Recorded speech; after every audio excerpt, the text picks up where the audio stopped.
क्या रिया, तुझे कितना कन्विंस किया मैंने, लेकिन तू है कि मानने को रेडी नहीं है। 2 मिनट के लिए, सिर्फ 2 मिनट के लिए प्लीज घर चलना। मेघा फिर कभी आती हूँ ना प्लीज। अरे मेघा, रिया और चिराग भैया का झगड़ा चल रहा है, इसलिए तो नहीं आ रही है। ऐसा कुछ भी नहीं है। कितना खाती है तू? फिर भी मेरा फिगर मेंटेन है, खुद को देखो। चिप्स खाकर और भी नमकीन होती जा रही हो। वर्षा और मेघा रायवाची बहनें, अरे काम करते ना, हम लोग भी अपना नाम बदलकर बादल और मेघ रख लेते हैं, चारों मिलकर बिजलियां कड़काएंगे। भाई मजा आ जाएगा। हाय हाय।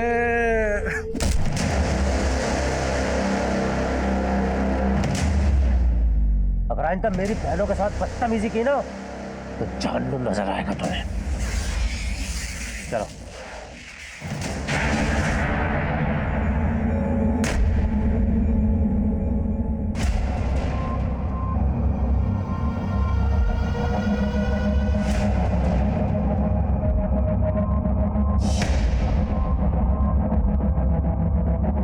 ये यहाँ क्यों आया? चिराग, तमीज से पेश आओ। चाचा है वो तुम्हारे। चिराग बंद करो ये सब।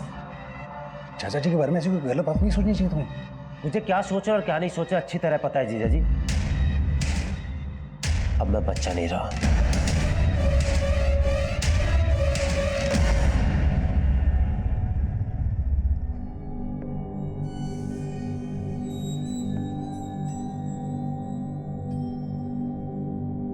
भाई साहब, मेरा मानना है प्रीत रीत से बड़ी होती है। हमारे देवी देवताओं ने हमेशा प्रीत का मान रखा। जी एकदम एकदम 16 आने सच बात बोली आपने। तो इसी बात पर कर देते हैं प्रीत और रीत का संगम। ये लीजिए, आ गई आपकी बहू। दो बेटा, दो दो।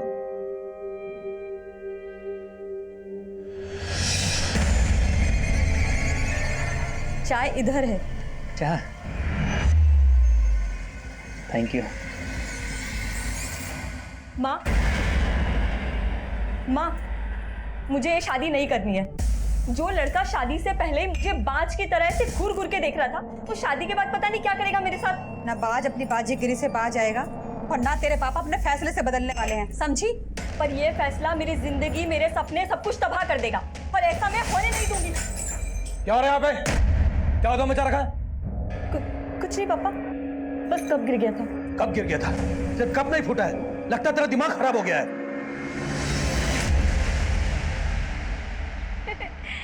Very funny. ऐसे जोक्स तुम कहाँ से ढूंढ के लाते हो? पर अब जोक नहीं, मैं एक सीरियस बात करना चाहता हूँ तुमसे। कैसी बात? क्या तुम्हारा सच में कोई पास्ट नहीं है? तुमने मुझसे कुछ छुपाया है? जो बातें मुझे तुम्हें बतानी चाहिए थी मैं पहले ही बता चुकी हूँ। सच में मेरा कोई पास नहीं था। एनीवे, मैं तुम्हारे लिए एक गिफ्ट लेके आया। इसमें क्या है? ये ड्रेस पहले ले, मेरी खातिर।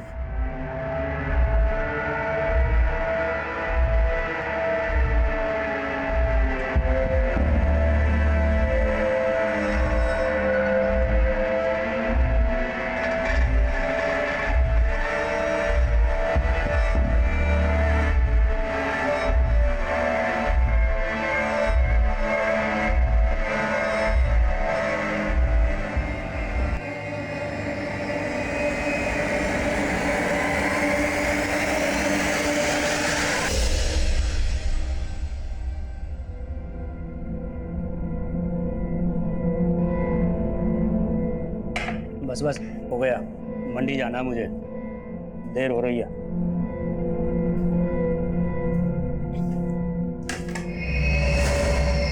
भाभी, आप यहाँ खुश नहीं हो ना?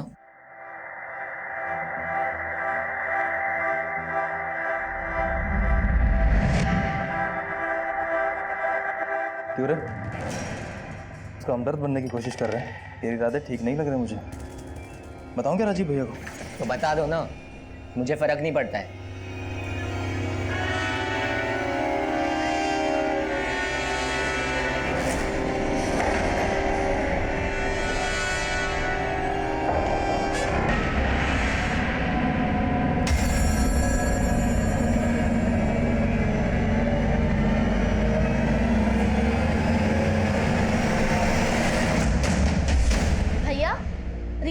कॉल आया था, आप उनका कॉल नहीं पिक कर रहे हो? कोई झगड़ा वगड़ा हुआ है क्या उनसे? रुको, मैं रिया भाभी को कॉल कर रही हूँ, आप उनसे। कोई जरूरत नहीं, मैं बात कर लूंगा उससे।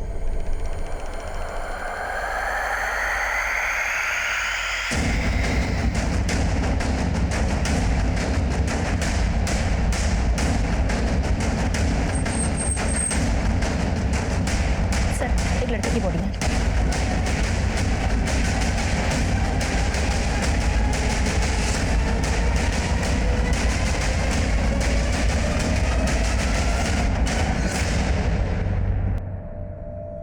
चिराग त्यागी। सर, इसके वॉलेट में कैश भी मिला है और इसका मोबाइल और घड़ी भी इसके पास ही था। गले में चेन भी है। मर्डर का मोटिव लूट तो नहीं था। देखो आसपास कुछ मिलता है क्या, और बॉडी पोस्टमार्टम के लिए भिजवाओ।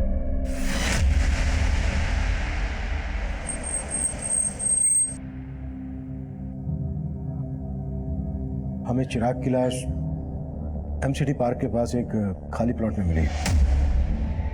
आप लोगों से चिराग कुछ कहकर गया था कि कहाँ जा रहा है? चिराग भैया ने तो कुछ बताया नहीं था, पर हो सकता है वो रिया भाभी से मिलने गए हो। रिया भाभी? चिराग शादीशुदा था? नहीं सर, चिराग भैया की शादी होने वाली थी। रिया चिराग भैया के फियांसे है। मॉर्निंग में मुझे रिया भाभी का कॉल आया था। वो बोल रही थी कि चिराग भैया उनका फोन पिक नहीं कर रहे। भैया, रिया भाभी का कॉल आया था, आप उनका कॉल नहीं पिक कर रहे हो? कोई झगड़ा वगड़ा हुआ है क्या उनसे? रुको, मैं रिया भाभी को कॉल कर रही हूँ, आप उनसे। कोई जरूरत नहीं, मैं बात कर लूंगा उससे। जब भैया गए थे तब उनका मूड भी काफी ऑफ लग रहा था।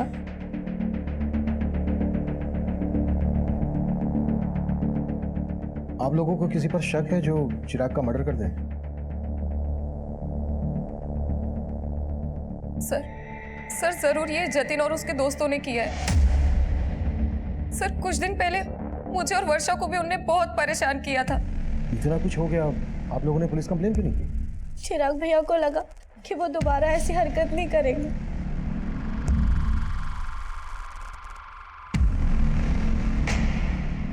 रविंदर, जतिन और उसके दोस्त के बारे में पता करो और उठा लो दोनों को। सर, एक बात है, हमें क्राइम सीन से चिराग का फोन मिला था। हमने फोन चेक किया तो उसको लास्ट कॉल रिया ने किया था। और सर, उन दोनों में करीब 5 मिनट बात हुई है। चिराग की बहनों की बातों से ऐसा लग रहा था जैसे चिराग और रिया के बीच झगड़ा हुआ। इस रिया से भी मिलना पड़ेगा।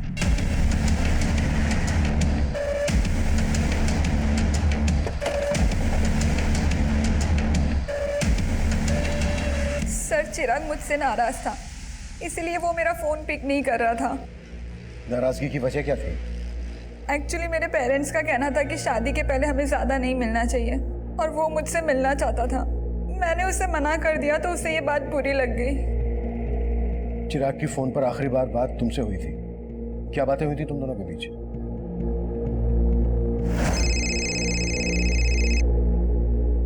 सो फाइनली तुमने मेरा फोन उठा लिया। मैंने उससे मिलने के लिए मना लिया था और उसने हाँ भी कर दी थी। तो तुम चिराग से मिली थी? नहीं सर, पर हम मिलने वाले थे। उसने मुझे एमसीडी गार्डन के पास मिलने के लिए बुलाया था। मैंने उसका बहुत वेट किया, लेकिन वो आया ही नहीं मिलने। हमें चिराग की लाश एमसीडी गार्डन के पास ही एक खाली प्लॉट में मिली थी। क्या तुम वाकई में उससे नहीं मिली थी या फिर कुछ छिपा रही हो हमसे? नहीं सर, चिराग सच में मुझसे नहीं मिला था।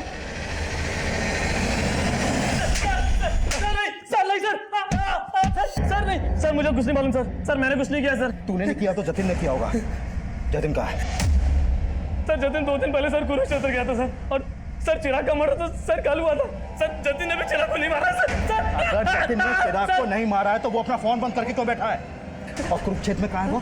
सर मुझे नहीं मालूम सर, मैं सर बोल रहा हूँ सर। नहीं मानेगा नहीं।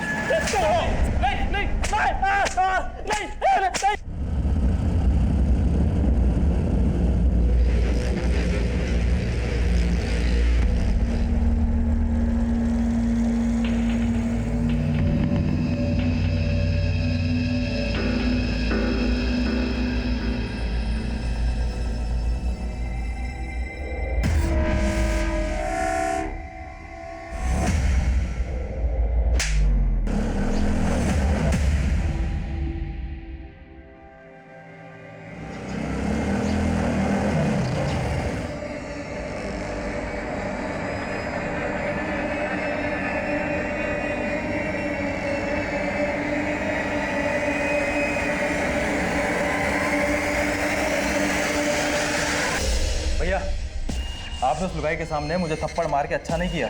मैं चप्पल बाहर खोल के घुसा था। मैं चप्पल गई बाहर में, हमने तय किया था ना, वो सिर्फ मेरी है।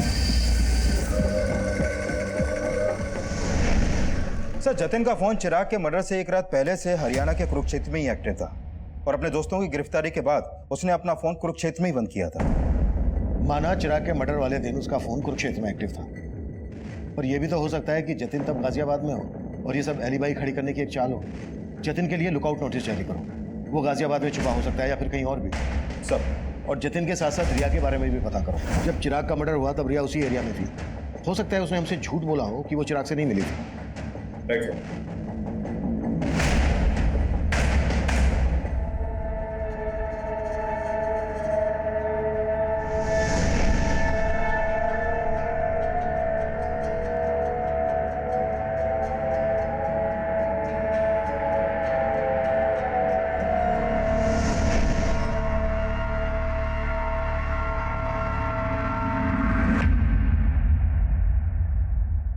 पानी पियो, लो, पानी पियो। मैं समझ सकता हूँ कि किस्मत ने उसे एक बहुत बड़ा घाव दिया, लेकिन अपने बाकी के बच्चों के लिए तुम्हें इस दुख से उभरना पड़ेगा ना। ऐसा काम थोड़ी चलेगा। चिराग के जाने के बाद चाचा जी को तो लाइसेंस मिल गया आने का। मुझे कुछ ठीक नहीं लग रहा है।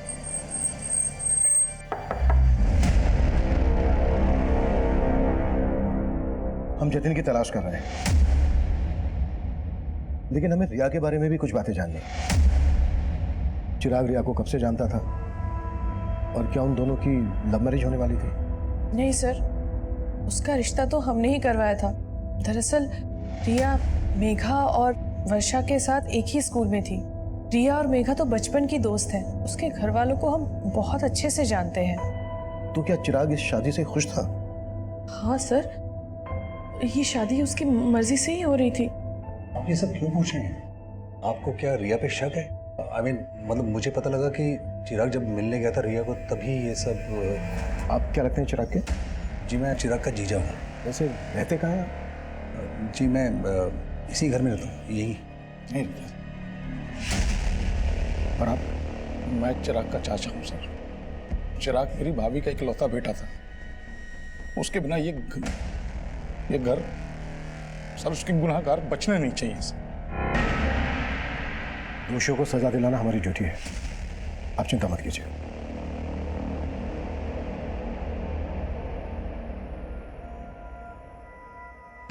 चिराग के चाचा और जीजा कुछ ज्यादा ही कंसर्न लग रहे थे। चिराग के फादर थे नहीं, जीजा घर जमाई।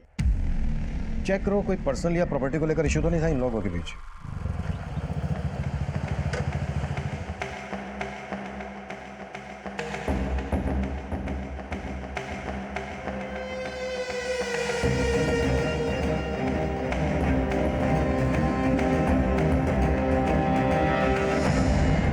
सर, रिया के कॉल रिकॉर्ड में ऐसा कोई क्लू नहीं मिला कि उसका किसी और लड़के से कोई अफेयर हो। रिया के पड़ोसी और बाकी रिश्तेदारों से पता करो, शायद कोई क्लू मिल जाए। सर, कुरुक्षेत्र पुलिस से जतिन से जुड़े एक और आपराधिक मामले के बारे में पता चला है। सर, जिस दिन चिराग का मर्डर हुआ था उसी दिन जतिन ने कुरुक्षेत्र से एक बाइक चुराई थी। कुरुक्षेत्र पुलिस भी जतिन को ढूंढ रही है। हो सकता है जतिन उसी बाइक से गाजियाबाद आया हो। लेकिन सर, क्राइम सीन के आसपास के सारे सीसीटीवी फुटेज हमने खंगाल डाले थे। उनमें जतिन ने जो बाइक कुरुक्षेत्र से चुराई थी वो कहीं नहीं देखी गई। सर, हो सकता है वो बाइक सोनीपत में हो। सोनीपत? हाँ सर, क्योंकि लास्ट टाइम जब चिराग ने रिया को कॉल किया था तब उसका फोन सोनीपत में ही एक्टिव था। ये भी तो हो सकता है कि चिराग का मर्डर सोनीपत में किया गया हो और पर्पसली उसकी बॉडी को एमसीडी गार्डन के पास लाकर डंप कर दिया गया हो। चिराग का फोन सोनीपत में जहां जहां एक्टिव था वहां के सीसीटीवी खंगालो और चिराग की फैमिली से भी पता करो कि वो सोनीपत क्यों गया होगा। पता किया सर, लेकिन उन्हें इस बारे में कुछ नहीं मालूम है। चिराग के चाचा रमाशंकर सोनीपत से कुछ 50 किलोमीटर दूर पानीपत में रहते हैं। चाचा के खिलाफ कुछ मिला? फिलहाल तो नहीं सर, लेकिन हम पता कर रहे हैं। और ये भी पता लगाओ कि जतिन का चिराग से जुड़े किन किन लोगों से कनेक्शन था। हो सकता है चिराग के मर्डर में जतिन को मोहरा बनाया गया।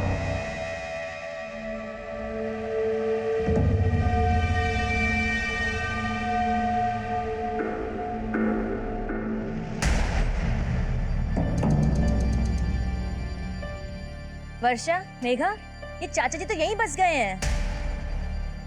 उनका छोड़ो दीदी, आप और जीजा जी कब जा रहे हो? तुझे हमसे क्या प्रॉब्लम है? हाँ, एक मिनट वर्षा, मुझे ना घर जमाई बन के रहने का कोई शौक नहीं है। तुम दोनों को पता है कि मैंने एक फ्लैट बुक किया है। अगर उसका बिल्डर पैसे लेके भागा नहीं होता ना, तो मैं तो यहाँ पिछले 2 साल से जीजा जी आप यही बोल रहे हैं। और दीदी, आपको तो पता है ना अपना फाइनेंशियल कंडीशन कैसा है, इसलिए प्लीज आप दोनों अपने रहने का इंतजाम कहीं और ही कीजिए, ताकि हम ऊपर वाला फ्लोर रेंट पे दे सकें। ये घर ना मेरा भी है, तुम मुझे से जाने के लिए नहीं बोल सकती, समझी? बस फिर से तुम लोग उसी बातों पे लड़ने लगे। और मेघा, किसकी नीयत कैसी है ये मैं अच्छे से जानती हूँ, और इन सब बातों के लिए मैं हूँ।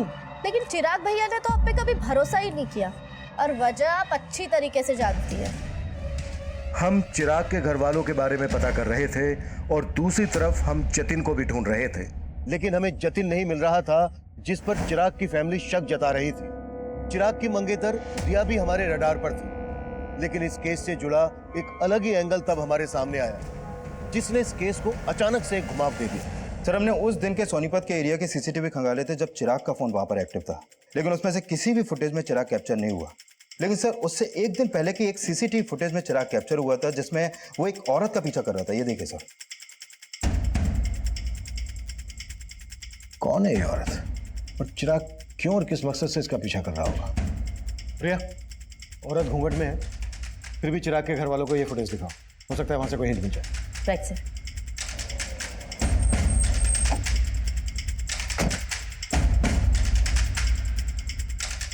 आप जानती हैं ये औरत कौन हो सकती है?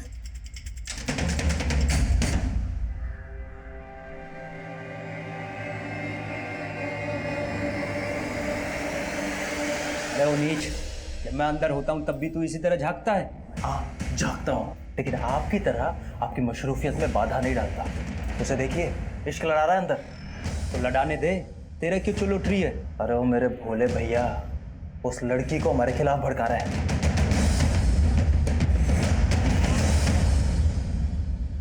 सर, चिराग की फैमिली इस औरत को आइडेंटिफाई नहीं कर पाई। वो लोग खुद कंफ्यूज है कि आखिर चिराग किसी औरत के पीछे क्यों जाएगा। सोनीपत के इस एरिया में पूछताछ जारी रखो, हो सकता है कि इसने कुछ विटनेस किया। सर, सुजाता के जिस रिश्तेदार ने रिया और चिराग का रिश्ता करवाया था, मेरी उनसे बात हुई। उनका कहना है कि चिराग के मर्डर वाली सुबह उनको रिया की माँ का कॉल आया था और वो रिया से चिराग का रिश्ता तोड़ना चाहती थी, लेकिन उससे पहले चिराग का मर्डर हो गया सर। यानी चिराग और रिया की स्टोरी में कोई और भी एंगल है। रिया की मदर ये रिश्ता तोड़वाना चाहती थी, तो जाहिर सी बात है रिया को ये बात पता होगी, लेकिन रिया ने हमसे बताई नहीं। इस रिया से दोबारा मिलते हैं। अरे बाबली, अरे रो क्यों रही है? अरे आज रोने का दिन ना है, आज तो हंसने का मौका है। अरे अपना मुकुल है ना, उसका हैप्पी बर्थडे है और उसे आज मैं अपना दिन तोहफे में दूंगा। सर, मम्मी मेरे कहने पे ये रिश्ता चिराग से तोड़ने वाली थी, लेकिन फिर उसका मर्डर हो गया। मुझे इसलिए कुछ समझ में नहीं आ रहा था कि आप लोगों को ये बात बोलूं या ना बोलूं। समझ में नहीं आ रहा था?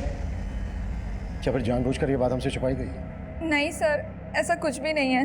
तो फिर कैसा है? शादी क्यों तोड़ना चाहती थी? सर, एक्चुअली वो चिराग कुछ दिनों से बहुत अजीब बिहेव करने लगा था।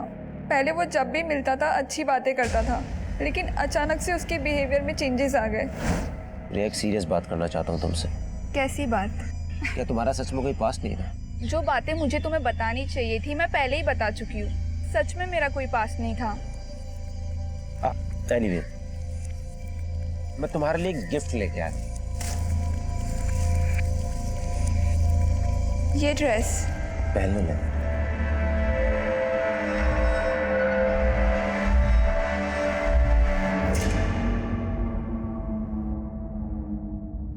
सर, मुझे नहीं पता उसके मन में क्या चल रहा था, लेकिन उस दिन के बाद से वो बहुत अजीब अजीब सवाल करने लगा। मेरा क्लासमेट कौन था, मेरे दोस्त कौन थे। मतलब उसे तुम पर शक था कि तुम्हारा कोई एक्स है? नहीं सर, ऐसा कुछ भी नहीं है, लेकिन उसके इन सवालों से मैं तंग आ गई थी। मैंने ही मम्मी से कहा था कि मैं उससे शादी नहीं करना चाहती, और फिर मैंने डिसाइड किया कि उस दिन मैं चिराग से मिलकर सब कुछ खत्म कर लूँगी। तो उस दिन चिराग तुमसे मिला था? नहीं सर, मैंने कहा ना, मैं उस दिन चिराग से नहीं मिली। लेकिन चिराग की लाश हमें उसी एरिया में मिली जहाँ तुम उससे मिलने वाली थी। सर, आप कहना क्या चाहते हैं? मैंने चिराग को मारा है? सर, माना रिया के बयान से लग रहा है कि चिराग को डाउट था कि रिया का कोई पास्ट होगा, लेकिन जितना हमने रिया के बारे में पता किया उससे कहीं नहीं लगा कि रिया की लाइफ में कोई और लड़का भी होगा। लेकिन सवाल यह है कि चिराग को शक क्यों था?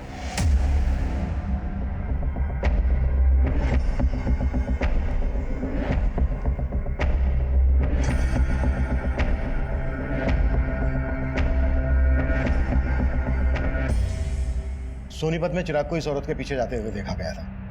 हो सकता है इसी औरत ने चिराग के दिमाग में जहर भरा हो। सर इसका मतलब ये औरत रिया की जानने वाली हो सकती है। करेक्ट। और हो सकता है चिराग को इस औरत की असलियत पता चल गई हो और इस औरत ने इस औरत की फोटो रिया और उसकी मदर को दिखाओ और सोनीपत में पूछताछ तेज कर दो। हमारे लिए जानना बेहद जरूरी है कि आखिर ये औरत है कौन। सर क्या आप इसको जानते हैं?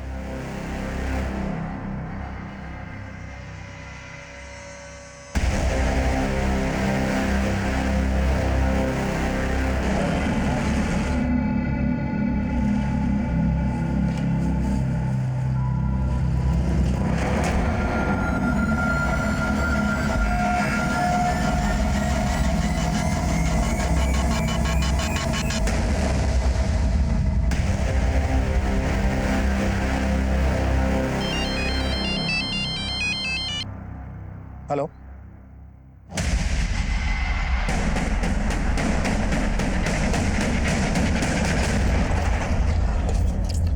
सर जिस घूंघट वाली औरत को हम ढूंढ रहे थे उस औरत को इस दुकान पे देखा गया। सर वो औरत उस दिन यहाँ खरीदारी करने आई थी। सुनिए, जी नहीं पहचाना? अरे चिराग।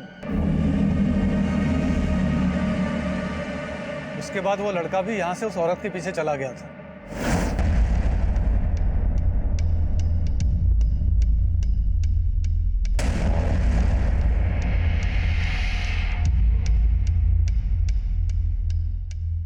ये औरत पहले भी आती थी? जी सर, 3-4 महीने पहले कभी कभी आया करती थी, लेकिन तब उसकी शादी नहीं हुई थी। उस दिन पहली बार मैंने उसको साड़ी में देखा था। ये रहती कहाँ थी? सर इसका आइडिया नहीं है। हो सकता है ये औरत यहीं कहीं आसपास रहती हो। पूछताछ करो, कैसे भी करके पता लगाओ कि आखिर ये औरत है कौन। सर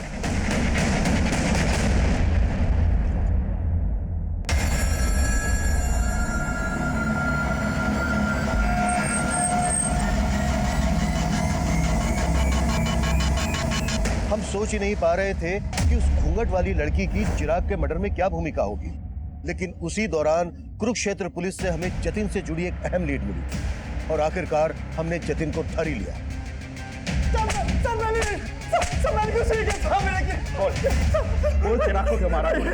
मैंने बिल्कुल नहीं मारा। लेकिन हमारी लगातार कोशिशों के बावजूद जतिन इस बात से इनकार करता रहा कि उसका चिराग के मर्डर से कोई लेना देना था। वहीं उस घूंघट वाली औरत की तलाश हमें एक ऐसे मकाम पर ले आई जहां हमारे सामने आया कि चिराग अपने सोशल मीडिया अकाउंट से उसके टच में था। वहीं उस लड़की का सोशल मीडिया प्रोफाइल उसका एक नया रूप लेकर हमारे सामने आया। साइबर सेल ने चिराग के फ्रेंड्सबुक अकाउंट को क्रैक किया है। सर इसके अकाउंट में इस लड़की का प्रोफाइल रितु सिंह के नाम से है और चिराग के मर्डर से पहले तक इन दोनों के बीच में काफी चैटिंग हो रही थी। तुम रिया से शादी करके बहुत बड़ी गलती कर रहे हो। रिया का कई लड़कों के साथ अफेयर था और मेरे एक फ्रेंड को भी उसने धोखा दिया। तुम्हें विश्वास नहीं हो रहा है ना मेरी बात पर? मेरे फ्रेंड ने मुझे बताया कि रिया की बेड पर पिल है जो वही जान सकता है जिसका उसके साथ फिजिकल रिलेशन था। सर यानी ये रितु रिया को भी जानती है और उसके बॉयफ्रेंड को भी। लेकिन रिया ने रितु का फोटो आइडेंटिफाई नहीं किया और ना ही उसकी बैकग्राउंड से हमें यह पता चला है कि रिया का किसी के साथ कोई अफेयर था। हो सकता है कि रितु रिया के खिलाफ चिराग को भड़का रही हो। चिराग ने अपने मर्डर से एक दिन पहले मैसेज किया था कि मैंने तुम्हें सोनीपत में देखा था लेकिन तुमने मुझे देखकर अनदेखा किया, और उसके जवाब में ये लिखती है, उस समय मुझे कुछ सूझा नहीं था, मैं तुमसे दोबारा मिलने के लिए तैयार हूँ। उसके बाद कोई चैटिंग नहीं हुई। सर इसका मतलब चिराग इस लड़की से मिला होगा और जरूर चिराग के मर्डर में इसी लड़की का हाथ होगा सर। लेकिन इनकी चैटिंग से ऐसा लग नहीं रहा है कि सिर्फ ऑनलाइन फ्रेंड थे, शायद इससे कुछ ज्यादा था। May be affair. लेकिन सर चिराग के कॉल रिकॉर्ड में तो ऐसे किसी भी रितु नाम की लड़की का कोई नंबर नहीं मिला है। लेकिन चैट से ऐसा लग रहा है कि इन दोनों के बीच सिर्फ चैटिंग नहीं होती थी, फोन पर भी बातें होती होंगी, शायद इंटरनेट कॉलिंग। मामला जिल्टेड लवर का लग रहा है। लो, चिराग और ऋतु एक दूसरे को पसंद करते थे, लेकिन चिराग रिया से शादी करने वाला था, तो हो सकता है ऋतु को ये बात पसंद नहीं हो और इसलिए उसने रिया के खिलाफ चिराग के दिमाग में जहर भरा हो, और जब उसे लगा कि उसका प्लान फेल हो रहा है तो उसने चिराग को मरवा दिया। पर इस लड़की का प्लान तो ऑलमोस्ट सक्सेस हो ही चुका था सर, क्योंकि रिया चिराग को शादी के लिए मना ही करने वाली थी। लेकिन इससे पहले कि रिया चिराग से मिल पाती, चिराग का मर्डर हो गया। एक काम करो, ऋतु के बारे में सब कुछ पता करो।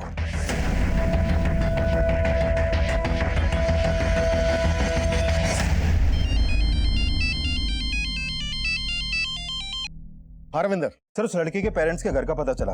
उस लड़की का असली नाम छाया है। छाया? लेकिन उसका प्रोफाइल तो ऋतु के नाम से था। है कहाँ ये लड़की? उसके पेरेंट्स ने उससे ज्यादा बात तो नहीं की सर, लेकिन हाँ, पड़ोसियों से पता चला है कि छाया की शादी 3 महीने पहले ही हो गई थी और उसका ससुराल कुरुक्षेत्र में कहीं पर है। लेकिन उसके पेरेंट्स तुमसे बात क्यों नहीं कर रहे हैं? एक काम करो, उसके पेरेंट्स के कॉल रिकॉर्ड्स स्टडी करो, उसमें तुम्हें छाया उस ऋतु का भी नंबर मिलेगा और कुरुक्षेत्र।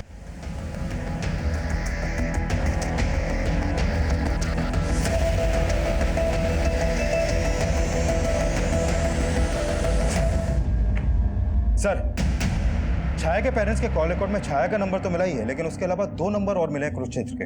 ये देखिए सर, एक नंबर राजीव के नाम पे रजिस्टर्ड है और ये दूसरा अनीता के। कुरुक्षेत्र चलने की तैयारी करो। सर,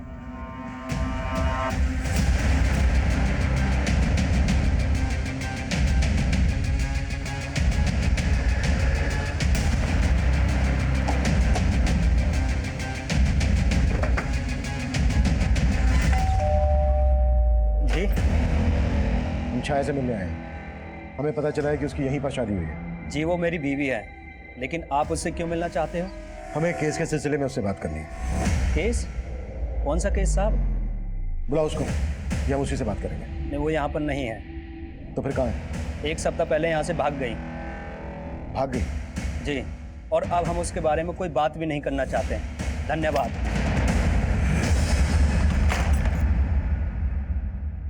सर, छाया का फोन स्विच ऑफ है। तो छाया का पति बोल रहा है कि 1 हफ्ता पहले ही छाया यहाँ से भाग गई थी। सर, मुझे लग रहा है ये जरूर उसे बचा रहा है। हो सकता है छाया के फादर राम सिंह को पता चल गया था कि हम छाया को ढूंढ रहे हैं। एक काम करो, छाया के फादर राम सिंह पे नजर रखो और ससुराल वालों पर भी। इनके बारे में सब कुछ पता करो। सर,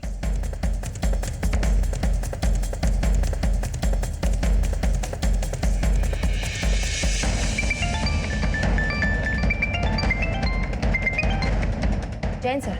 जय हिंद। छाया के कॉल रिकॉर्ड्स आए? जी सर, वही स्टडी करी थी। सर, छाया का फोन 1 हफ्ते पहले सोनीपत में ही बंद हुआ था।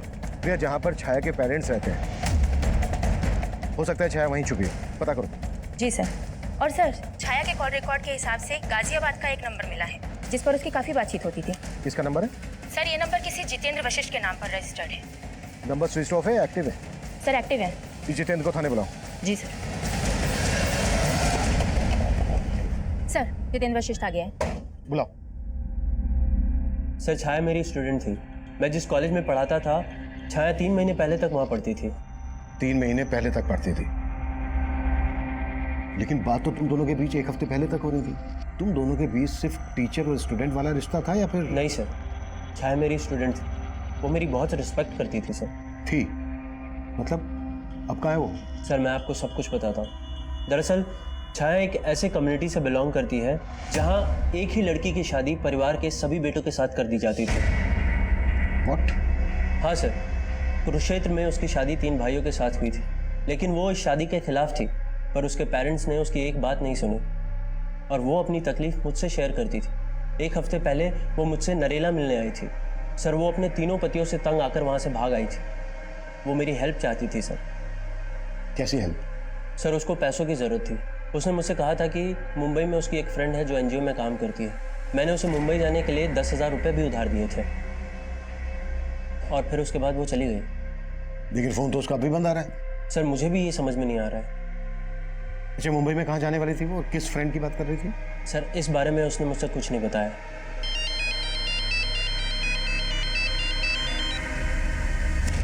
हाँ रविंदर। सर, सोनीपत पुलिस से एक चौंकाने वाली इन्फॉर्मेशन मिली है। कुछ दिन पहले उन्हें सोनीपत में छाया की लाश मिली थी।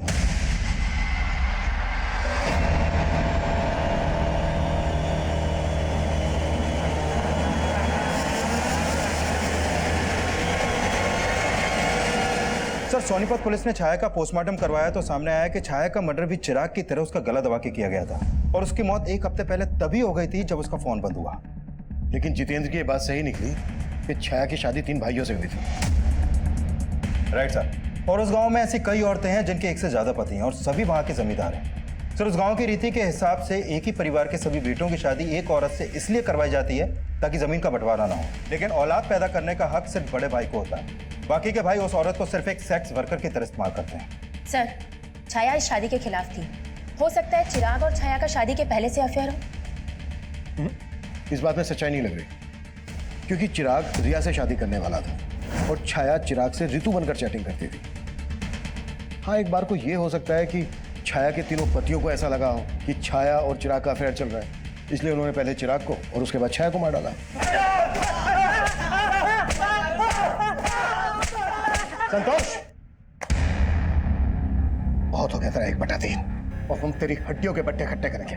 बोल, क्यों मारा चिराग को, क्यों मारा छाया को? साहब हम तो बोल ना, हम तो चिराग को जानते भी नहीं थे और छाया तो घर से भाग गई थी साहब। हम सच बोल रहे साहब, हमने कुछ नहीं किया। झूठ ना बोलो साहब, इन दोनों ने ही मारा है छाया को। झूठ क्यों बोल रहा है तू? पीछे रह के बात कर। बोल। झूठ बोल रहे हैं साहब, ये इन दोनों ने ही मारा है। मुकुल को दूसरे कमरे में लेकर आओ। साहब, चिराग कौन है ये तो मैं भी नहीं जानता कि मेरे दोनों भाइयों ने सर जीना हराम कर दिया था उसका। पर शादी तो तूने भी की थी उससे। सर, जैसी जबरदस्ती उसके साथ हुई थी वैसी ही मेरे साथ हुई थी। छोड़ो मुझे। अरे तू चल अंदर, छोड़ो मुझे। बना हैप्पी बर्थडे, और वो भी हमारे सामने, और साबित करके बता कि तू उसका कसम है कि इसका यार। चल कपड़े उतार, चल। क्या बोल रहे हो ये भैया? कपड़े उतार, चल। अरे तू भी उतारना, चल ला इसे। लेकिन मैं छाया की तकलीफ समझता था, इसीलिए मैंने ही उसे भागने में मदद की थी।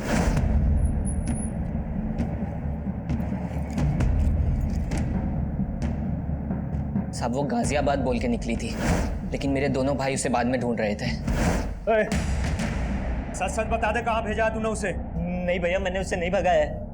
मम्मी कसम, मैंने उसे नहीं भगाया है। मम्मी आप तो... सर, मुझे पक्का यकीन है उन्होंने उसे ढूंढ के मार दिया होगा। हमें पता चला है गाजियाबाद में वो अपने एक टीचर जितेंद्र से मिली थी, उससे 10,000 रुपये भी उधार लिए और वहाँ से सीधे मुंबई जाने वाली थी। मुंबई में उसकी एक फ्रेंड है जो एनजीओ में काम करती है। उसकी ऐसी किसी फ्रेंड को जानते हो जो मुंबई में रहती है? नहीं साहब, उसने तो बस मुझे इतना ही बताया था कि वो गाजियाबाद में अपने किसी दोस्त से मिलने जा रही है। इसके अलावा उसने मुझे कुछ नहीं बताया था साहब। सर, मैंने चिराग के कॉल रिकॉर्ड्स में एक नंबर आइडेंटिफाई किया है जिस पर उसकी काफ़ी बात होती थी। वो नंबर उसके दोस्त उमेश का है सर। सर, मैं और चिराग एक ही स्कूल में पढ़ते थे, हम दोनों काफ़ी अच्छे दोस्त थे। तुम्हें क्या लगता है चिराग का मर्डर किसने किया होगा? उसको नापसंद करने वाले उसके घर वाले भी थे। मतलब किसकी बात कर रहे हैं? सर, एक तो उसके चाचा, चिराग से उनकी बिल्कुल नहीं बनती थी, और मैं अपने जीजा से भी तंग आ गया था। उमेश। हाँ भाई। मैं जीजा जी से ज्यादा ना अपनी बहन नीलम के लिए दुखी हूँ। क्यों? अरे जीजा जी किसी काम के नहीं, नौकरी ढूंढना तो दूर की बात, हमारे घर में आके बैठ गए। मैं दीदी की वजह से चुप हूँ, नहीं तो। सर, चिराग के जीजा की उनके घर पर भी नजर थी, और एक बार तो उन्होंने चिराग की माँ के गहने तक गायब किया। चिराग के जीजा ने चोरी भी की थी? हाँ सर, और कहानी ये बताई कि गहने किसी ने लूट लिया। मैं सुनार के पास से जब आया तो यहाँ पर आया, ये यहाँ पर ये एक आदमी मिला, इसने मुझे छुरा दिखाया, मैंने यहाँ से गहने लिए और वहाँ कहीं भाग गया वो। लेकिन चिराग ने कंप्लेंट करने से मना कर दिया था, क्योंकि उसे पता था कि अगर वह कंप्लेंट करेगा तो चिराग का जीजा ही झूठा साबित होगा और घर की बदनामी होगी। चिराग को अपने चाचा के साथ क्या प्रॉब्लम थी? सर, आप जैसा सोच रहे हैं सब बिल्कुल नहीं। माना कि चिराग मुझे पसंद नहीं करता, लेकिन सुजाता भाभी में चिराग की जान बसती, तो मैं उसे कैसे मरवा सकता हूँ? चिराग में सुजाता की जान बसती थी और तेरी जान सुजाता में बसती है, इसलिए सुजाता की जिंदगी में जगह बनाने के लिए तूने चिराग को मरवा दिया। क्या सर, जब चिराग का मर्डर हुआ मैं तो शहर में था ही नहीं सर, मैं तो शहर के बाहर था सर। तेरे सारे कांड पता कर लिए हमने, कभी चिट फंड का, तो कभी नकली पेपर्स बनवाकर प्रॉपर्टी का धंधा। बहुत लोगों को चूना लगाया तूने, और वो तू घर बिकवा कर भी नीलम का हिस्सा लेना चाहता था, और तेरे रास्ते का रोड़ा था चिराग। सर आप मेरे और भाभी के रिश्ते को लेकर गलत सोच रहे हैं। दरअसल उमाशंकर भाई साहब कई साल पहले गुजर गए, तो भाभी का ख्याल मेरे अलावा कौन रखता। फिर तेरे बीवी बच्चों ने तुझे क्यों छोड़ा? सब पता कर लिया हमने। उन्हें भी यही लगता है कि तेरा और तेरी सुजाता भाभी का चक्कर चल रहा है। गलत फहमी है सर उनको, जैसे चिराग को थी, और चिराग ने इन सब बातों को तूल दिया सर।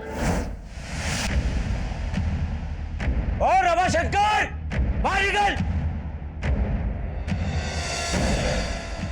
क्या बदतमीजी कर रहा है? इधर आके बात कर।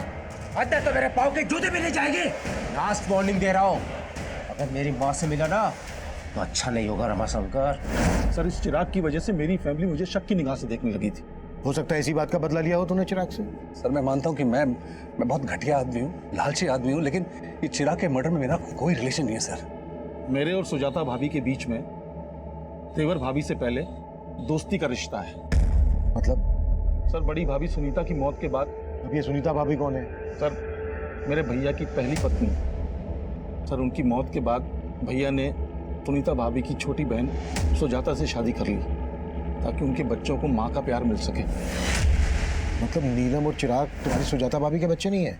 नहीं सर, वो बड़ी भाभी के बच्चे हैं, लेकिन सुजाता ने मेघा और वर्षा से ज्यादा उन दोनों का ख्याल रखा। सर सुजाता जब शादी होकर यहाँ आई थी तो उसकी उम्र बहुत कम थी, तो भैया ने मुझे जिम्मेदारी दी कि मैं एक दोस्त की तरह उनका ख्याल रखूं। सर जो रिश्ता भैया ने बनवाया था ना, उसमें चिराग ने दिल खोल के कीचड़ उछाला है। सर आप हमारे परिवार का इतिहास निकलवा के सिर्फ हमारे जख्मों पे नमक छिड़क रहे हैं। सुजाता जी, हम सिर्फ अपनी ड्यूटी कर रहे हैं। तो सही जगह कीजिए ना ड्यूटी। मेरे बेटे के मर्डर में किसी घर वाले का नहीं बल्कि बाहर वाले का हाथ है। प्लीज प्लीज हमें तंग करना बंद कर दीजिए।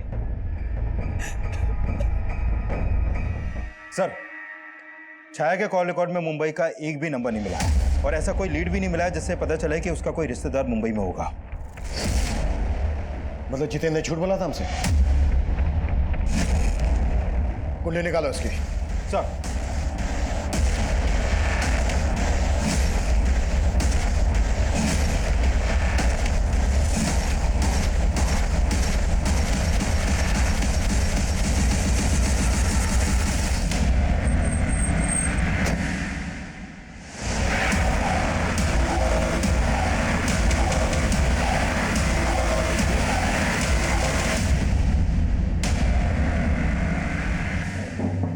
छाया का टीचर, मेघा का लवर। अब ये बोल, छाया को ऋतु बनाने का क्या चक्कर है? पहले चिराग का मर्डर, उसके बाद छाया का मर्डर। ये कहानी क्यों और कैसे रची? बोलता हूँ सर। सर मेरा और मेघा का अफेयर चल रहा था सर, लेकिन हमारा ब्रेकअप हो गया था सर, क्योंकि मेरे पेरेंट्स ने जबरदस्ती मेरी रिश्ता कहीं और करा दिया था। लेकिन जब मेरी फादर की डेथ हुई तो मेघा मुझे सांत्वना देने आई। उसके बाद से सर हमारा फिर से मिलना चालू हो गया सर, और मेघा ने बताया कि इसके फादर के डेथ के बाद से नौकरी कंपैशन के आधार पर नौकरी किसी एक बच्चे को मिल सकती थी, और चिराग अच्छा खासा पढ़ा लिखा था, वो चाहे तो कोई दूसरी नौकरी कर सकता था, लेकिन नहीं, माँ ने ये नौकरी उसके नाम कर दी। मुझे लगा अगर मैं चिराग को मार दूंगी तो ये नौकरी मेरे नाम हो जाएगी।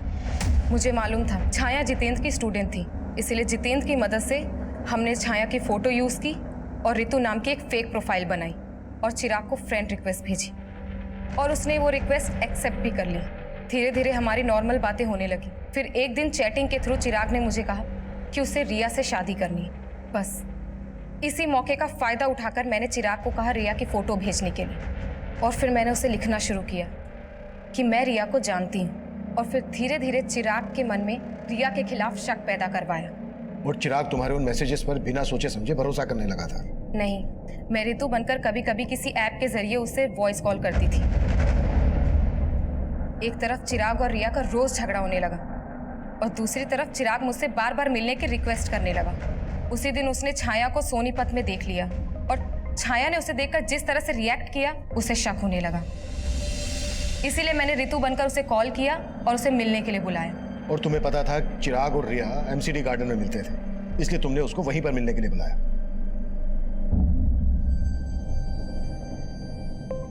भैया, मेघा तू? रिया ने मुझे आपके पास भेजा है। चलिए मैं आपको उसके पास ले चलती हूँ।